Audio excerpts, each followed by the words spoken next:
Good afternoon. Are we on? Okay. Good afternoon. I'm Jeffrey Archer, Dean of University Libraries, the Museums, and the Press. And I'm very excited to welcome you here today for the Office of the President and Office of the Provost Readers Meet the Author event. We're always excited to host it here. When you think of libraries, yes, we have collections, we have spaces for students to engage with spaces, but this is our opportunity to actually engage with the ideas that we have in between the pages. And to me, that's the magical, that's where libraries operate. So we're just really happy to have you here. Before we move along further, I am going to read the Baylor University's land acknowledgement, and I just ask that you listen to it, particularly the last part, because that helps frame how we want to move forward.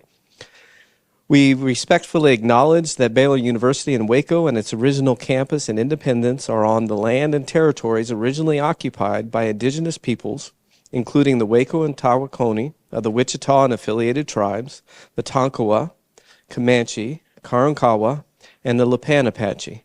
These indigenous peoples were dispossessed of and removed from their lands over centuries by European colonization and American expansionism.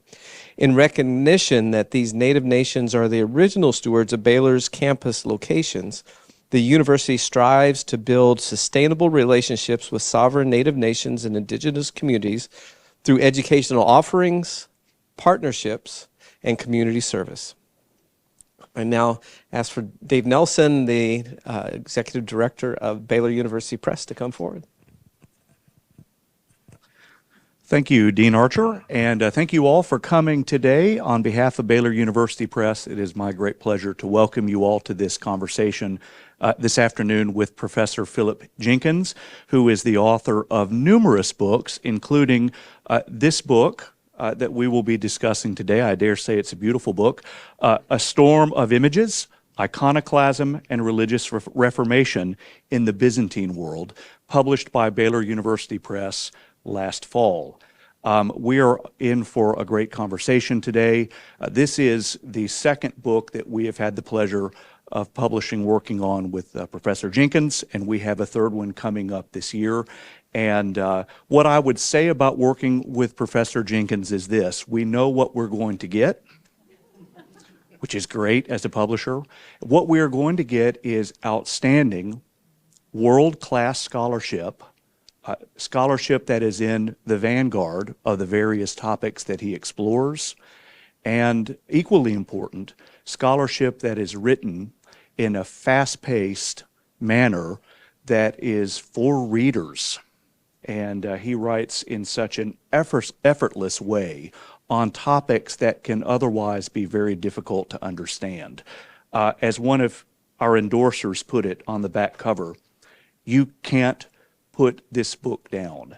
It is on the iconoclasm controversy of the 8th and 9th centuries, which in and of itself is a difficult time in the past in the Christian church, but he writes in such a way that readers follow the narrative very quickly, briskly, and understand a world that is long behind us. So we are grateful for this book. Thank you, Professor Jenkins. Yet another wonderful project to our care. We are delighted to hear from you today. And now I'll pass the mic along to Provost Nancy Brickhouse, who will introduce our speakers today. Thank you very much. So welcome, everybody. So glad to see you here today. I want to just kind of reiterate the purpose of this series. The Reader Meet the Author series is an opportunity for Baylor authors to discuss their recent publications, their book-length monographs with a Baylor audience. It's an opportunity for Baylor to get to know its own, if you will, and the work that's actually being produced here locally. And this book today was selected because of the fine scholarship that we're accustomed to with Phil Jenkins. He writes on a broad array of subjects, and I'm going to cover a few of them here in a minute in the introduction. But it's a delight to have him today and have Beth Barr here as well to as a historian to interview him on the topic. There will be a time for Q&A at the end, and so keep in mind the questions that you might have.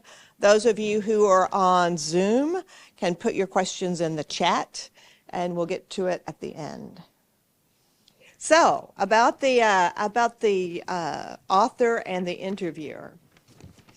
So, Dr. Phil Jenkins is a distinguished professor in the history and director of the program of Historical Studies of Religion at the Institute for the Studies of Religion here at Baylor, and he is the Emeritus Edwin Earl Sparks Professor of Humanities at Penn State University. He earned his PhD in history from the University of Cambridge, and after many years serving as Professor of Criminal Justice, that surprised me, and then Professor of History and Religious Studies at Penn State University, began working with the ISR at Baylor in 2009. He's authored 35 books.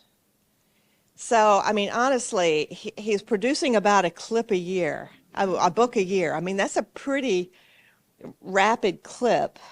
And they're really, really the depth of these books is quite substantial. I could write a book a year. I'm not sure you'd want to read it. I'm not sure it would have any value, but I'm sure I could do the production. Anyway, he's authored 35 books, many of which have been translated into multiple languages, covering a range of topics, including crime and justice, issues and ideals, published in 1984, a history of modern Wales, that's W-A-L-E-S, from 1836 to well, you never know. 1836 to 1990, published in 1992. A History of the United States, which is in its 5th edition. The Next Christendom, The Rise of Global Christianity, which is in its 3rd edition. God's Continent, Christianity, Islam, and Europe's Religious Crisis, published in 2007. A Global History of the Cold War. Today's volume, of course, and Dave mentioned an upcoming book that will be published by Baylor University Press this year. Its title is Kingdoms of This World: How Empires Have Made and Remade Religions. A small topic. He's also published about 120 book chapters and articles and received many honors and awards, including winning the BBC's quiz show Mastermind in 1977. Along with several other Baylor faculty members, he is a frequent contributor to the Anxious Bench blog and has taught courses on global Christianity and U.S. history since 1975. And we are delighted that Dr. Beth Barr is here to do the interviewing, also a historian, a graduate of Baylor University. She did her undergraduate here, and then she did her PhD in medieval history at the University of North Carolina, Chapel Hill, which is kind of interesting because Baylor is so dominated by Duke folks. It's kind of nice to see the other. Not very many of us. That's right. You're a minority here on our campus. She has been teaching at Baylor in some capacity since 2002, and she is currently the James Vardaman Endowed Professor of History. She's been a faculty because she doesn't have anything to do. She's been a faculty in residence in the Alan Dawson Living and Learning Community since 2018. She served as a graduate program director of the Department of History and was an associate dean in the graduate school. Barr is the author of The Pastoral Care of Women in Late Medieval England, published in 2008, co-editor of The Acts of the Apostles, 4 Centuries of Baptist Interpretation, in 2009, Faith and History, a devotional, published in 2020. That's not here, okay.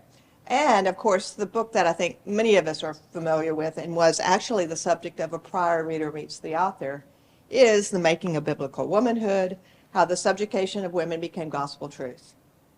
And she's just submitted her next book, Becoming the Pastor's Wife, which should be in print sometime this year. So I'm looking forward to hearing from the both of you, and I will let her rip. Thank you. It's a pleasure to be here today. I have known Philip for quite a long time. And so I'm really excited to get to talk with him about one of his books. It's very hard to keep up with what Philip is writing, but I hope maybe we can pull in maybe a couple of your other more well-known books too, also in this conversation. But I thought we'd start off with, Philip, in talking about and helping to set the stage, because I'm a medieval historian and you are a historian of everything. But not everybody may know about the century of the iconoclastic controversy, Right. As well as the terms iconoclasm and iconodules. So would you maybe set the stage for us with that? Sure. This is something that a few years ago, anyone working in medieval history knew something about it. And the idea was that there were all these holy images and icons and statues and paintings in the Roman Byzantine world. And then these people came along called image breakers, iconoclasts, who tore down all the images and smashed the icons and did all these terrible things. And it was all nice and simple, and we just had to figure out why these people did these terrible things. Then life got complicated, and people started asking, well, that's the account we have from the people who won the controversy. But suppose something else totally different happened. Suppose that the new people were the ones who started putting up these holy images. And then conservatives, the people who'd always been around, said, you can't do that. That's idolatry. Let's take these down. So you had the image breakers, iconoclasts, image servants of the image, iconodules, and each of them fought in a struggle that lasted basically 130 years, generation after generation, and this was not just a theological row. This was civil wars and coups d'etat and assassinations and the way theology ought to be fought out. So when people talk about iconoclast, even when you use a word like that, you're using a loaded phrase that was framed by the winners. And actually finding out what happened is a different process. So, as you just said, the original version of the story was told by those who won. Right. Which were actually the people who liked the images. We'll get to that too. But would you tell us how you found your sources for this? Because for a long time, many of the sources were ignored that you brought into the book. So. Right. Once again, if you were looking at sources a few years ago, you find a number of chronicles and saints' lives and so on, and you think, oh, this is very straightforward. This happened in this year. A number of historians came along and said, well, no, most of these accounts were written long, long after the event. And we know that over the long story, there were times when one faction was in power, the other faction was in power, and the first thing each faction did when it took power was it burnt all the other side's records. So they burnt their histories and their saints' lives and so on. They would take old stories from the other side and go through them and put in the word "not." Even things like whole church councils were almost obliterated. You know, if you do Christian history, you know about the Council of Nicaea, the Council of Chalcedon. There was a whole church council in 754 called the Council of Hieria, which established the iconoclast position, and we came that close to losing all record of it altogether. So what you have to do is you have to use a lot of sources from different parts of the world. The ones that were not within the Roman Empire, that might have been off in Italy or Armenia or in the Muslim world, where police power did not run. And you have to apply those and use a lot of real critical common sense to try and figure out which of those are worth anything. But even the most basic issues of what, when, where, are very hotly debated, including some of absolutely the most central, most famous I was about to say images, but you take my point, the most famous moments. So would you maybe stop and tell folk about the images themselves? I mean, if they have the book, they've been able to see some of them, but they may not understand what you're talking about with what these images are. Right. Because of the phrase iconoclast, if you know anything about Eastern Orthodoxy, you think of an icon, okay? And you think of a Russian icon or a Greek icon. It means image, and it could, for example, mean a statue, a painting, a mural, any number of different things. And it might be something in your house. It might be a huge picture within a church.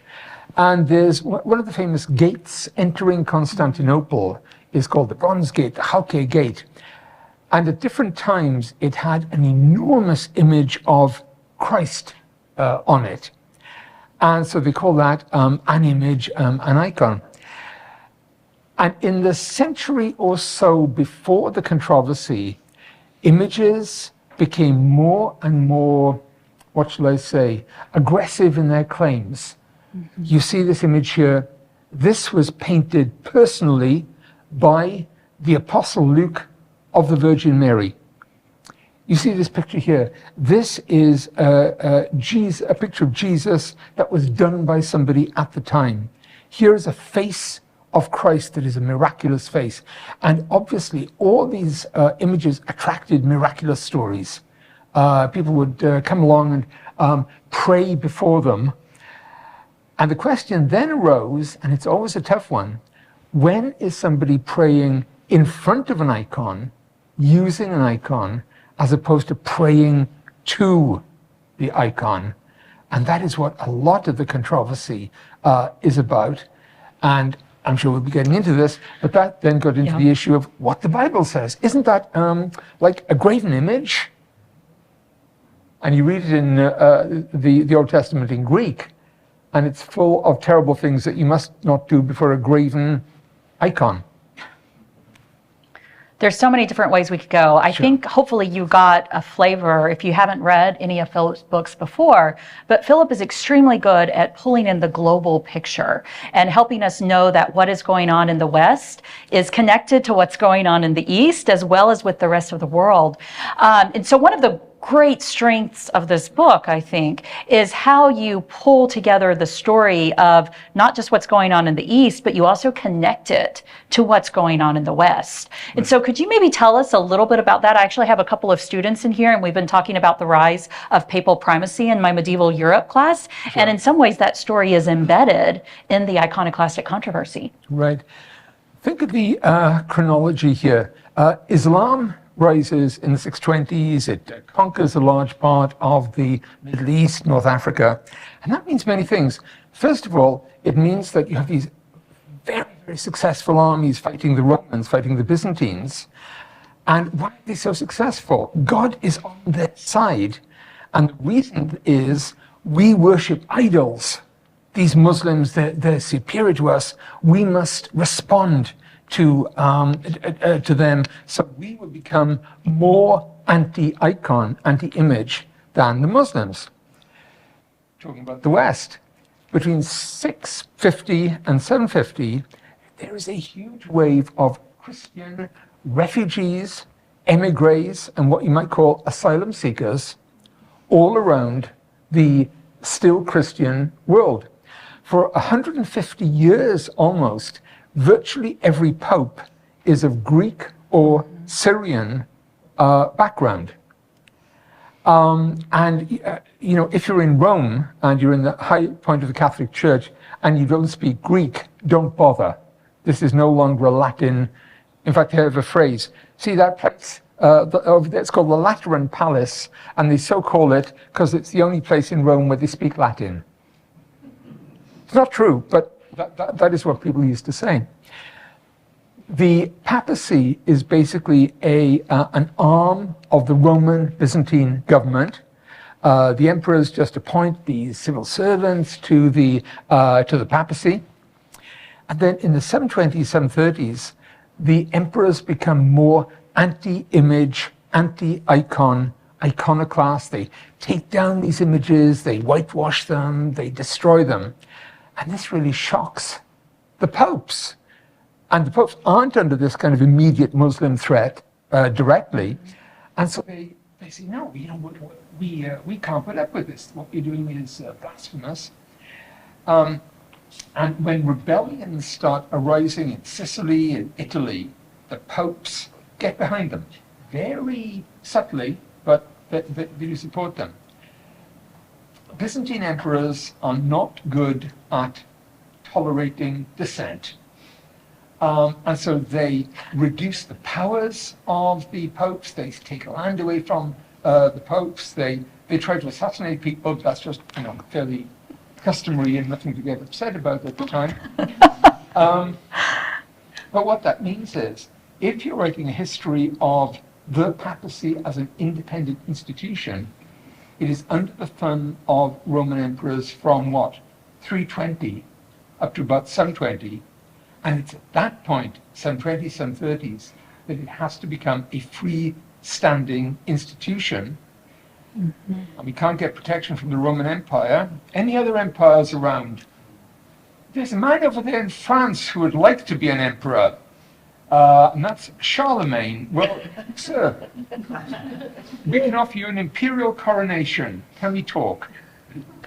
And if you're writing the history of the independence of the papacy, how it becomes part of what emerges as a Holy and Roman Empire, that story has its roots in iconoclasm. Mm-hmm. Yes, it does.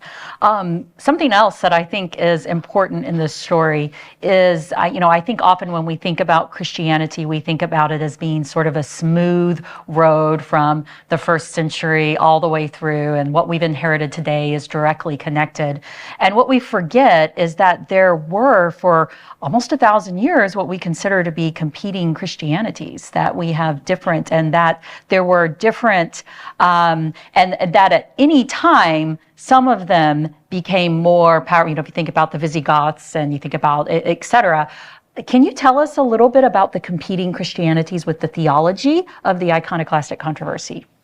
Oh boy. Sorry, I'm pulling to some of your other books. There are all sorts of different ideas about the nature of Christ. Is he one nature? Is he two?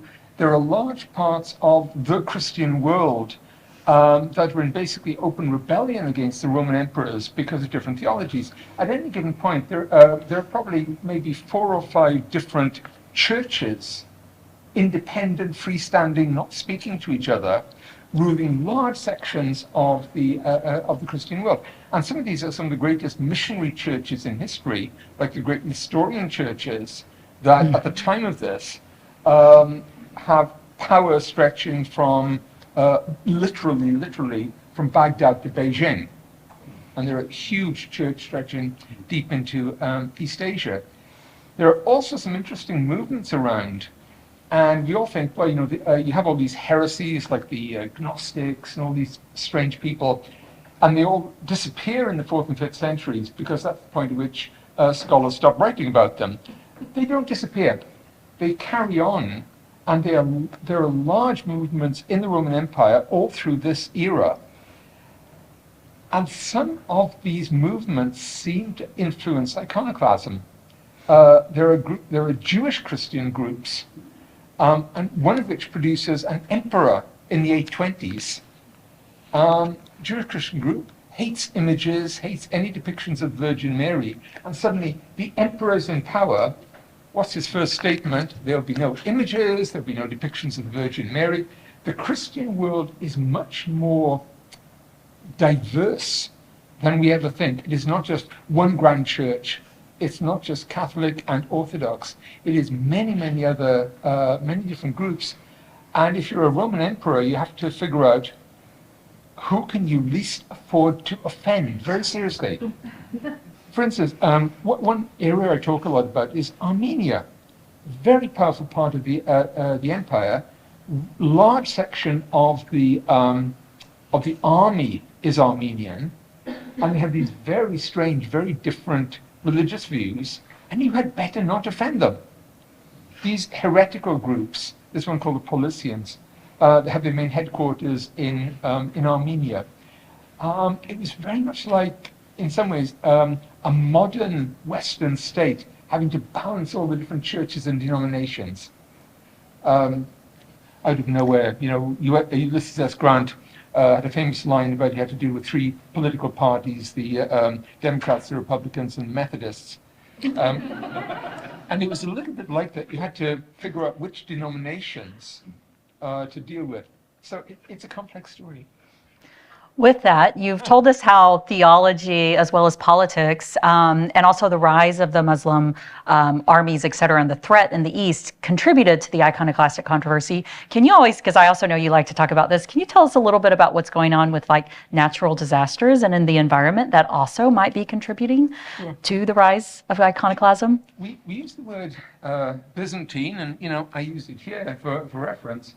Please remember, the people at this time don't know the word Byzantine. They are Romans. They live in Rome, which we call Constantinople, and the language they speak is Romaios, or Greek. All right? So it's the Roman Empire, but the Roman Empire has massively contracted from this huge thing, probably with 100 million people, to an area of what we might call Greece and Turkey, with maybe 5 million people.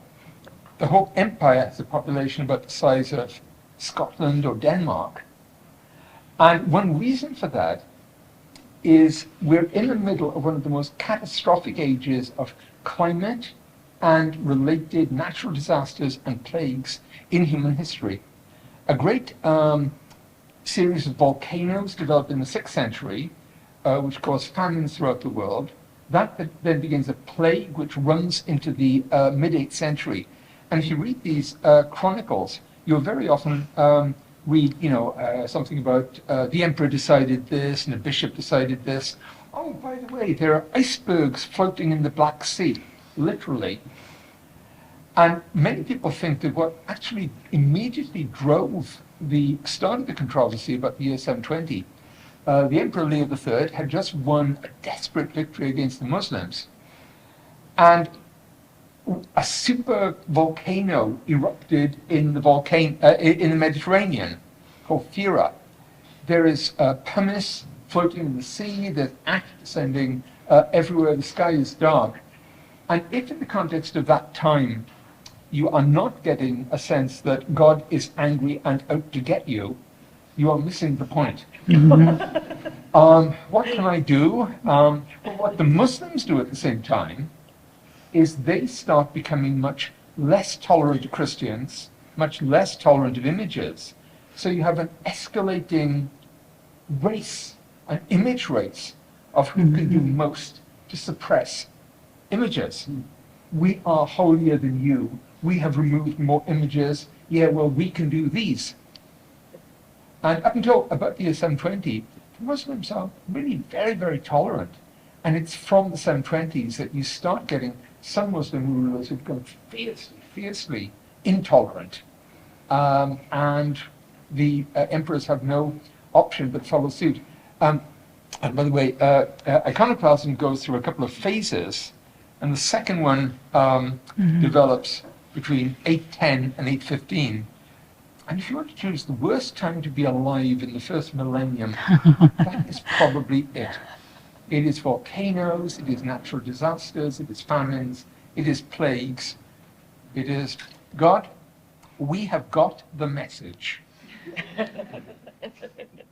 Well, since we all just survived an apocalypse this week, and we can think about what people were thinking at the time. There's so many questions I want to go. I was looking at my time here, but you know me, and I always want to talk about gender dynamics. And there actually are gender dynamics embedded in the politics of the iconoclastic controversy. And on the surface, they might appear a little simplistic, but still interesting in the fact that our primary emperors who support destroying the images are male, whereas the ones that support the preservation of the images are female. Could you maybe talk a little bit about those and nuance it some? Sure.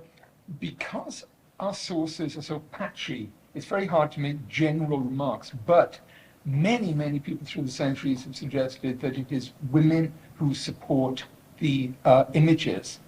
And one reason for that, I think, is domestic piety is so much the business of women. Public piety is the business of men. So when you go for images, you're going into the household. And some of the women are incredible. Women, of course, had limited power unless they were widows. And when they became widows, it suddenly gave them a great range to operate. So, for example, there is one Roman emperor who is, very orthodox, and when he dies, he leaves a widow with a small son. The widow is Irene. Irene has been keeping her mouth tightly shut about images for over these many years. Suddenly, she can do whatever she wants. She appoints image supporters, and they hold an event that is called the Second Council of Nicaea in 787. And the Orthodox love her up to this day. And people actually use phrases informally like, equal to the apostles, and this is wonderful, this is great. But there are many other characters. There is one woman called Theoctiste, who is not so well known in her own right. She becomes a widow, she creates a monastic property, but her family, all of them, become very, very famous male saints. There's a famous one called Theodore of Studios, but also the whole family. But as you look at the dynamics, it is obvious that she is the heart and the brain and the spirit of this family clique. Well, of course, the Orthodox couldn't hope to run the same script again until they do in the 840s, when there's a ferociously anti-image emperor, and he dies, leaving a wife called Theodora. And Theodora has spent many, many years, again, playing her cards close to her chest and trying to conceal her very overt image worship within the palace by saying, and I'm only loosely paraphrasing, tee-hee, this is just me playing with my silly dollies. These aren't images at all. Go away. And they basically decide she is not anything to be concerned about. And then when she takes power, she calls a new, not a full council, but she secures the reversal to images. And that event is celebrated to this day in the Orthodox Church as a great holy day. It is called the Triumph of Orthodoxy. And you also have these images, again, literally icons, of all these bishops and clergy, and at the top is the Empress Theodora. So it is a war for the household. And some of the gender alliances are very interesting.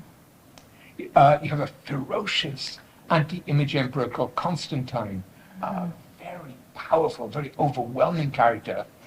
Gives you an idea of who wrote the history, that if you look him up in the history books, he's given a title, and it's Constantine the Dumb-named. And we know that he is viciously persecuting an abbess, the head of a nunnery called Anthusa, and is coming close to killing her.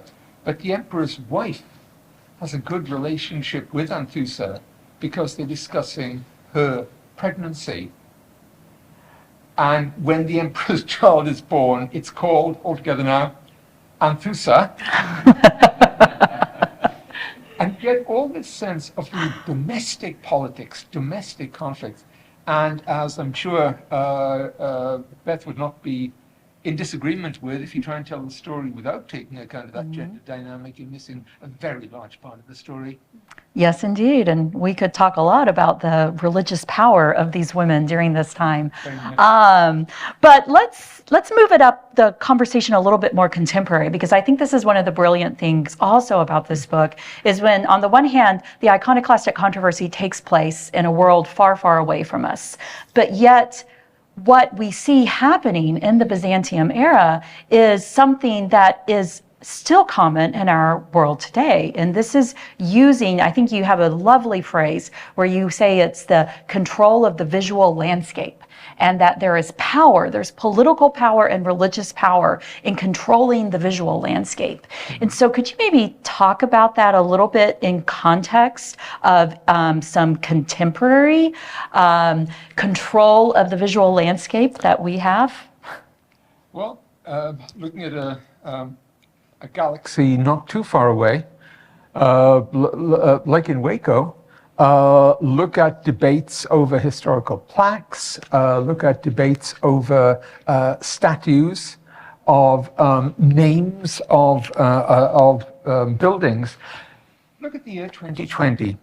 Look at all the Confederate statues associated with slavery that were brought down across the U.S. And by the way, around the world, this was a huge European phenomenon as well.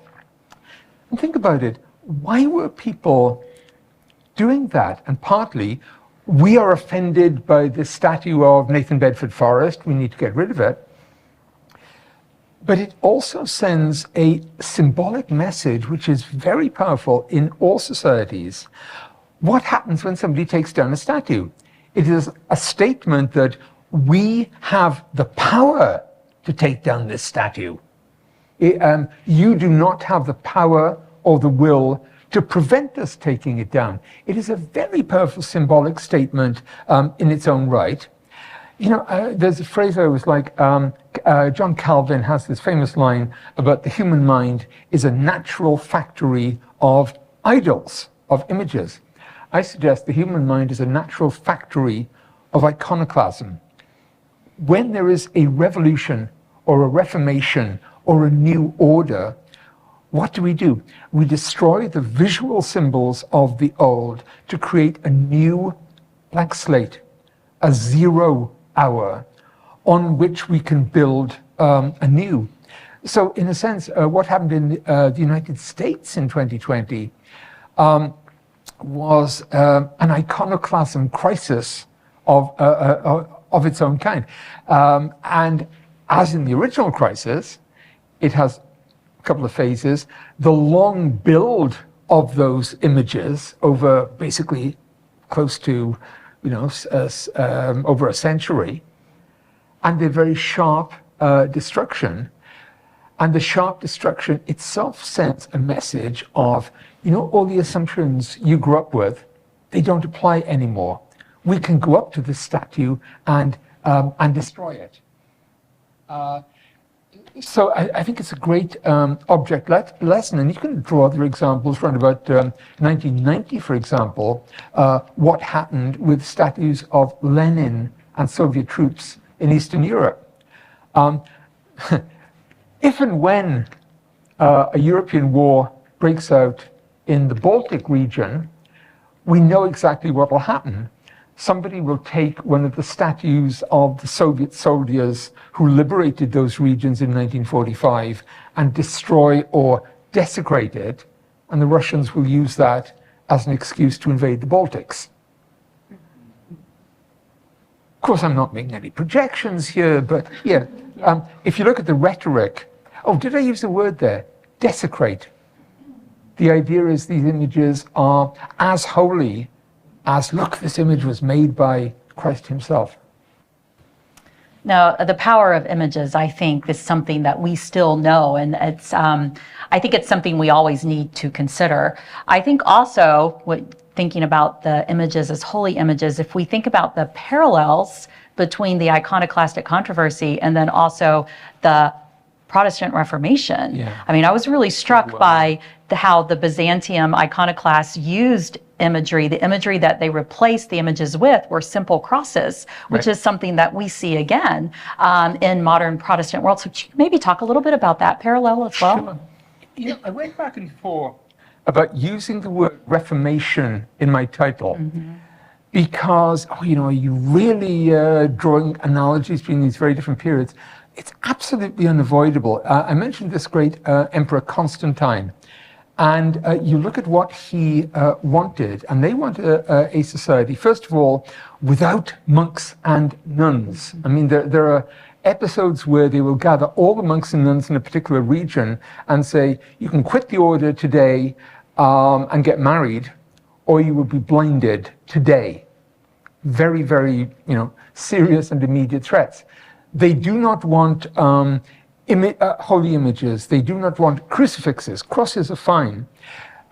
Something with, are you carrying a holy medal? Right, well, you're going to be fined or punished. This is right in terms of what happened in the 1520s and 1530s. When people write the history of the Reformation, my complaint is that they spend too much time on books and documents, and maybe not enough on what really was the heart of the Reformation for many people, when great mobs would go out into the streets and trash all the holy images in places like Zurich and Basel. And in 1566, there was a great event in the Netherlands, which is called the Beeldenstorm, the Storm of Images, which is where I got the title. And you think what a Catholic church looks like today, a very traditional one, all the stained glass, all the statues, figures of the Virgin, and suddenly they're all gone. It's a storm of images. So I would defend that idea. And it also gets to the idea of, are we talking about iconoclasm, that is, people going to break images, or is it an anti-image sensibility? And the technical word for that is aniconic, non-images. You ever been to somewhere like St. Paul's Cathedral in London? It's a spectacular building with no images. And they didn't break them all. When they built it in the 60s and 70s, they didn't put any in. If I go to a local synagogue or a mosque, they don't have images. They haven't trashed them. Their tradition just doesn't believe in them. And from the point of view of a Baptist tradition, this makes wonderful sense. We're not iconoclast, we're aniconic. We do not believe in images. And even to say something like that, it does give you maybe more of a sense of what the iconoclasts actually wanted. They were not just vandals. They had a whole spiritual sensibility and consciousness, which maybe we can understand today far better than people did at the time. Easy. Possessed by the devil, they went out and broke images. Easy. We look from the point of view of the Reformation, and we understand the kind of motives that would have driven those actions. So I would defend the Reformation idea, but if I'm assaulted by a Reformation historian as we leave here, that'll be the reason. Thank you, Philip. I think we're getting the signal that it's time to open it up for questions. So.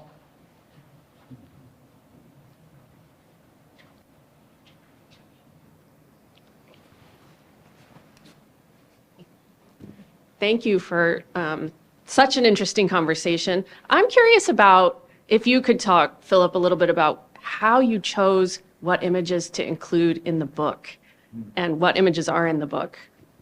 Yeah. Really, the problem you face is an absolute overwhelming range of choices. Some of them just cry out.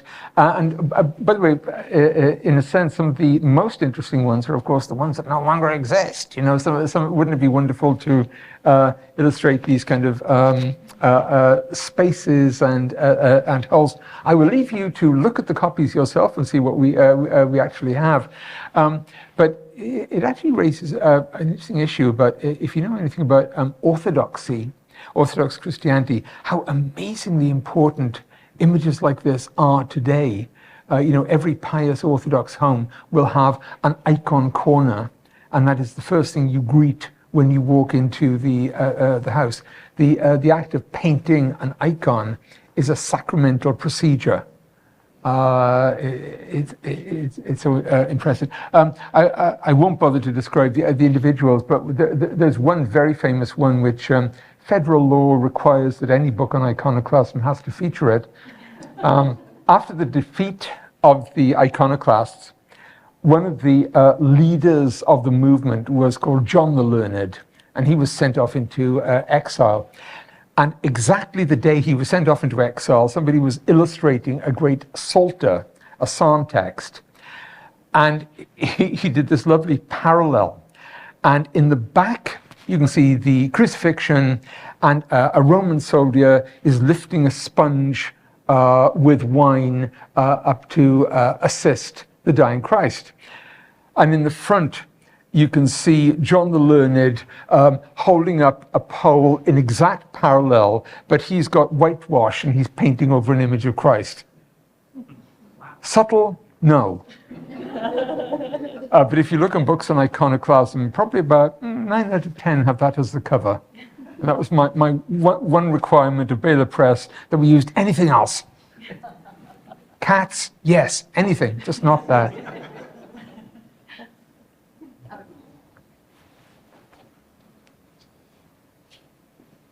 So, is this what was happening in the Hagia Sophia when they painted over all of those beautiful Okay. murals? Really, I think they're murals, but that's what took me when I first saw it, is how they were jaggedly uncovering some of Yeah. the things that had been painted over by the Muslims. See, that's a wonderful example. Hagia Sophia in, say, 700 was by far the largest church in the world, no competitors. And people really argue today about, did the iconoclasts go in and destroy all the images? Or was it basically aniconic before that? Then they had the iconoclastic controversy and they put up all the images and all the great figures of the Virgin. And then the Muslims in the 15th, 16th century whitewashed them. And by the way, a lot of the people who the Muslims would have used to do that would themselves have been current or former Christians who didn't want to destroy the images, but a bit of whitewashing, come back in a couple of hundred years, who can tell? Which is interesting. So the particular process you're talking about is Muslim iconoclasm after 1453, after they took the city. But images have kind of come and gone in the meantime. There's one church that Beth is referring to, where you can see the image that was there in the 8th century under Constantine V, which is a very bare cross, not a crucifix. And later on, somebody's put a very florid Virgin and Child over it. And it's such a question, it's a test of sensibility. It's about theology, but this is lived theology. Hello there. I was curious, you were talking before about the iconoclasts and how they had a very coherent theological disposition. Yeah. I was curious, you also mentioned the Armenians before, that they were their own different branch of Christianity. They're not Greek Orthodox, which was the Byzantine general. They're Armenians, Coptics. I was curious to ask, if they had such a coherent disposition, why did they not become an independent group like the Armenians or like the old calendar Christians? You mean the iconoclasts? Yeah, the iconoclasts. Well, okay, what they would have said is they are a perfectly coherent group. We are Orthodox Christians. We are the real Orthodox Christians that have always been. Within the empire, they're subject to such intense repression, they cannot express their views. But, you know, I mentioned about theology. We know that the Emperor Constantine wrote a major set of books on theology, of which he is published under his name. And you can see there's a direct inheritance here from Christological controversies of the first century, and they're referred to these events as if they happened like last week, not 300 years ago. And you realize that some of these Christological controversies are not resolved until iconoclasm. The Armenians, as I say, they're diverse, they include a lot of groups. They also include this kind of Parisian heresy, which includes a lot of the old ancient heresies. But it is not possible within the Byzantine world itself to become a separate denomination. You can only do that outside imperial power.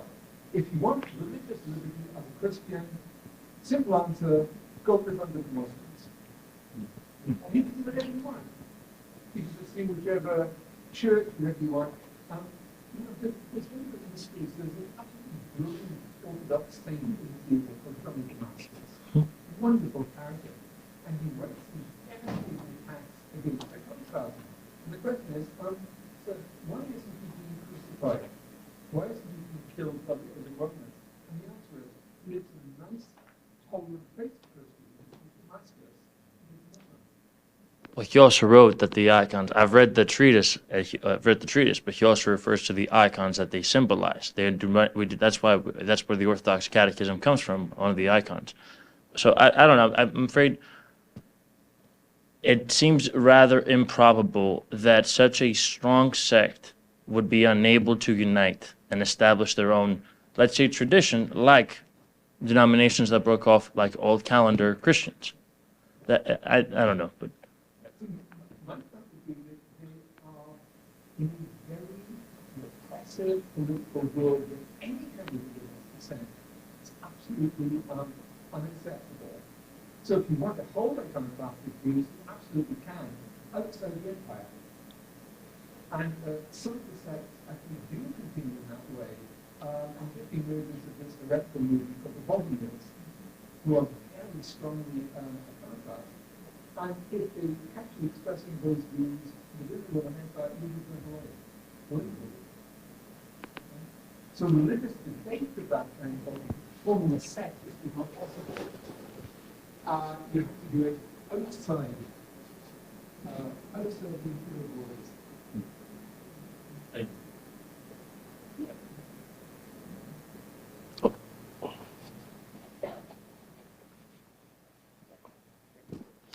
I'd like to go back to the Hagia Sophia. I understand that the columns from the Temple of Diana in Ephesus were transported up there to build the Hagia Sophia in the first place. My first question, is that true?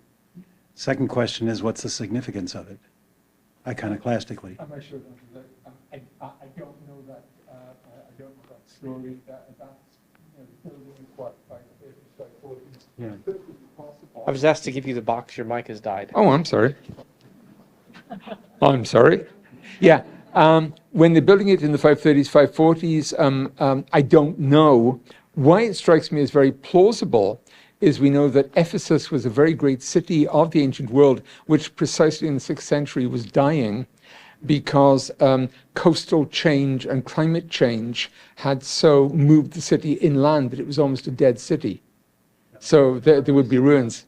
Yeah, but I don't know that story. That actually happens in lots of places in this era, and it's a symbolic means of declaring the end of the pagan world.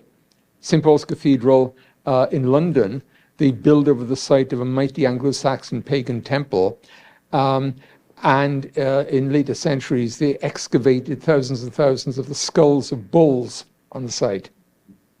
So they reuse pagan places. But I can't answer this specific one. Yeah. Take and return. Hi, thank you. I'm wondering how this iconoclastic controversy impacted views of the written word, the illuminated word. Were iconoclasts also against images in manuscripts?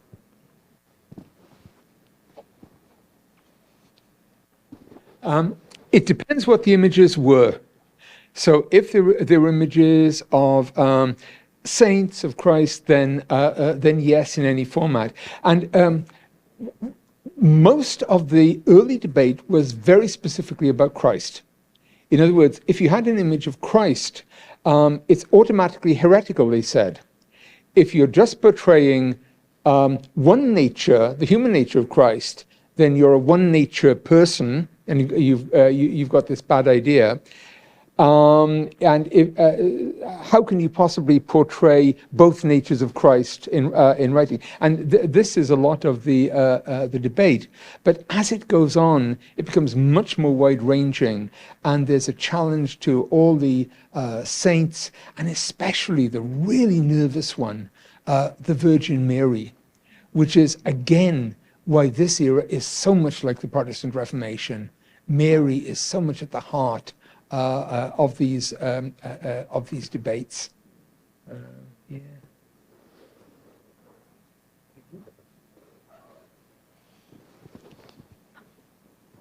Thank you. Can I ask one more question?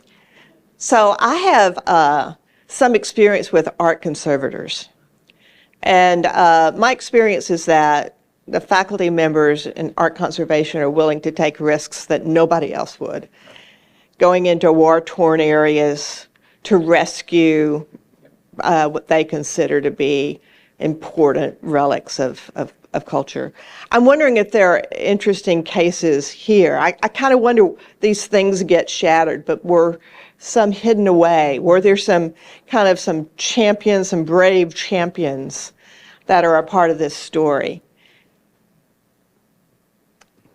That's a very good example. You know, one of the very striking things is if you look at the year 700, we have accounts of very, very famous icons that were, made by Christ's personal intervention, and they vanish after 750. So some of the stuff that is destroyed is absolutely total. The accounts we have of things being recovered are miraculous. In other words, they were all sunk in the sea, and then when Theodora came to power, they all rose again. But so much of it does survive in different forms. In many cases, we don't really know exactly what the iconoclasts are doing. Sometimes we know there are bonfires. There are huge bonfires of wooden objects. Other times they would just whitewash. So come back in a few years. I cannot give you an exact story like that. One of my all-time favorites is actually from the Chinese Cultural Revolution, which is one I like, where the revolutionaries wanted to destroy all the symbols of Christianity, all the books. And at one of the great cathedrals, the local Chinese caretaker said, "I know these Christians. I know what they hate most in the world. The worst thing you can do is bury their things in the ground. Now you do that and it'll make them suffer." And 20 years later, they come back and get everything that's been buried in the ground. Yeah. But I wish I could say more about that, but it's a very interesting story. Well, maybe we'll still discover more at some point. Maybe there's more buried. It's a wonderful dream, but this is also a very well investigated part of the world. I would tell you where I would look for things like this and where I would most expect them, which is in the Islamic areas of the Balkans, where we know that very old Christian churches converted to become orders of Sufi Islam, and some of their Sufi mosques that you can never get into have got some very interesting things. Sounds like a road trip. Yes, why don't you do it? I'm a little more risk averse in most art. Very good, very good. Thank you so much. Thank you. Thank you so much. Give a round of applause. Thank you. We do have books in the back.